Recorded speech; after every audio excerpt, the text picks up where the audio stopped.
hello hi hello hi అండి అనుకోండి అమ్మయ్యో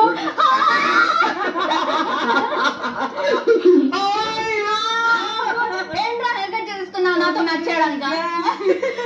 okay let's go done చూస్తావా అది డన్ డన్ డన్ డన్ అది డన్ ఓ టెనెంట్ హౌస్ ని డన్ చేశారు ఓ హౌస్ ఫ్యాన్సీ గైస్ ఫ్యాన్సీ ఇక్కడ ఏముండేది మా బాత్రూమ్ ఉండేది అక్కడ మరి అరే ఒక్క నిమిషం నేను జస్ట్ స్విమ్మింగ్ పూల్ అక్కడే ఉండేది జైలు అక్కడ ఉండేది ఇలా వస్తే ఇది బాత్రూమ్ గైస్ ఇక్కడ ఉండేది మా బాత్రూమ్ మొత్తం ఇక్కడ ఉంటే ఒకసారి ఇక్కడ ఖాళీ ఉండేదిరా ఇక్కడ ఏం ఉండేది కాదు అయితే మీకు కూర్చొని ముచ్చట్లు చెప్పుకునే మా బాత్రూమ్ లో మీరు